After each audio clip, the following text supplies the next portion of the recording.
केजरीवाल साहब की बात कम से कम 50% तो सही है कि दिल्ली की विधानसभा को भंग करने से दिल्ली जीत गई है और उसे एक बार फिर मौका मिलेगा एक चुनी हुई सरकार को लाने का, उसके लिए चुनाव करने का।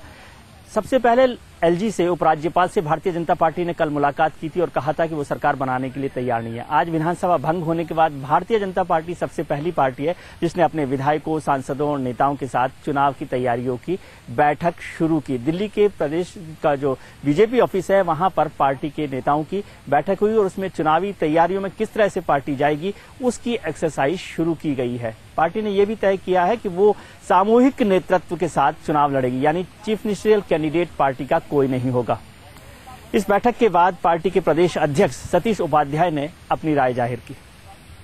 लेटर दे दिया उनको कि हम सरकार दोबारा से बनाना चाहते हैं, हम सरकार की संभावनाओं को तलाश रहे हैं और आप बार बार बीजेपी पर यह आरोप लगाते हैं कि भारतीय जनता पार्टी ने देरी की है। हमको एक लेटर दिसंबर में मिला था, उसका जवाब हमने दिया था और एक लेटर जो हमको मिला, जो हमको बुलाया गया, 1 घंटे के अंदर हमने जवाब दिया है।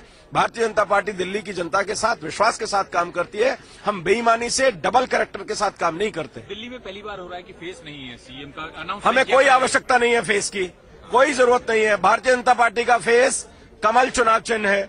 भारतीय जनता पार्टी का फेस पार्टी की विचारधारा है। भारतीय जनता पार्टी का फेस केंद्र सरकार मोदी जी के नेतृत्व में जो सरकार के काम हो रहे हैं, जिस तरह का विश्वास लोगों ने दिया है, दिल्ली की जनता का विश्वास हमारा चेहरा है, क्योंकि उनके साथ विश्वासघात हुआ है। इसमें सिंपल सी बात है। इसलिए हम सामूहिक नेतृत्व के आधार पर चुनाव लड़ेंगे। जिसके पास चेहरा है ना, वो चेहरा तो प्रधानमंत्री के समय में भी था। हर पार्टी अपनी अपनी तैयारियों में लग गई है, एक्सरसाइज कर रही है। कोई चीफ मिनिस्टर कैंडिडेट बनाना चाहता है, कोई नहीं बनाना चाहता है, कोई तलाश कर रहा है। लेकिन दिल्ली की सभी पॉलिटिकल एक्टिविटीज पर नजर रखने वाले मेरे वरिष्ठ सहयोगी मधुरेंद्र इस वक्त मेरे साथ हैं, जो भारतीय जनता पार्टी की सारी एक्टिविटीज पर नजर रखे थे। मधुरेंद्र, क्या इस बार भी हरियाणा और महाराष्ट्र की तरह से चेहरा जो है प्रधानमंत्री नरेंद्र मोदी ही होंगे कि चुनावों में प्रधानमंत्री जो है वो मुख्यमंत्री पद का दावेदार की तरह से पेश किए जा रहे हैं? ये लगभग तय हो चुका है और अभी एक अहम बैठक जो यहाँ बीजेपी की चल रही थी वो भी समाप्त हुई है। हमारे साथ पूनम आजाद जी भी हैं जो कि बीजेपी दिल्ली की प्रवक्ता भी हैं। पूनम जी, इस बैठक में क्या इस बात पर लगभग सबकी सहमति थी कि यहाँ कोई उम्मीदवार मुख्यमंत्री पद के लिए नहीं उतारा जाएगा, प्रधानमंत्री नरेंद्र मोदी के चेहरे पर ही पार्टी लड़ेगी? नहीं, ऐसा तो चर्चा नहीं हुआ, लेकिन आपने यहाँ भी देखा है कि हरियाणा में भी और महाराष्ट्र में भी पार्टी का ही चेहरा और कमल निशान मुख्य रूप से सामने था।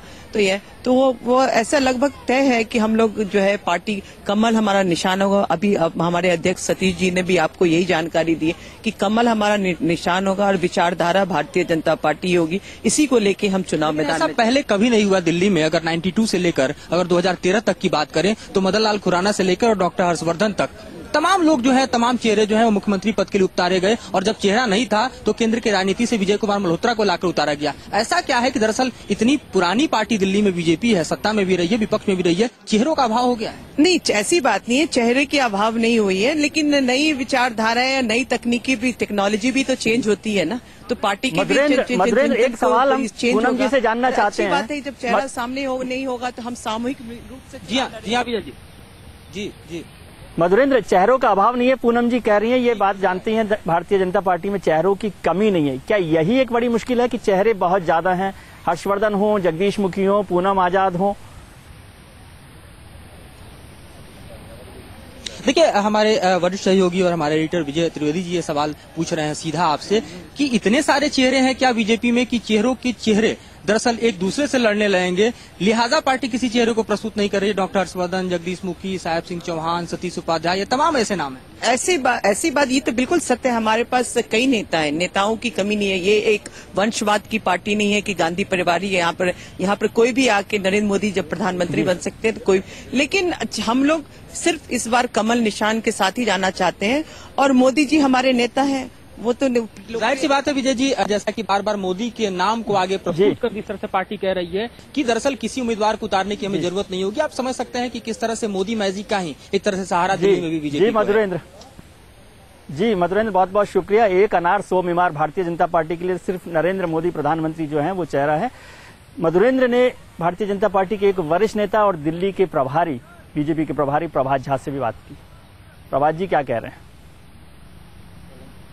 दिल्ली में विधानसभा चुनाव का बिगुल बज चुका है। हमारे साथ बात करने के लिए दिल्ली बीजेपी के प्रभारी प्रभात झा जी हैं।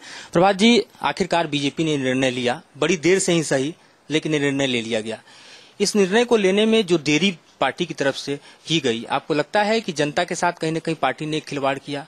जनता के साथ कहीं न कहीं एक चुनी हुई सरकार को देने का जो पार्टी का जिम्मेदारी था, उससे पार्टी कहीं न कहीं एक तरफ से भागती रही और आखिर इतने लंबे वक्त के बाद इस निर्णय को लेना ही पड़ा? क्या लेफ्टिनेंट गवर्नर की जगह हम चले जाते? कैसा सवाल है आपका?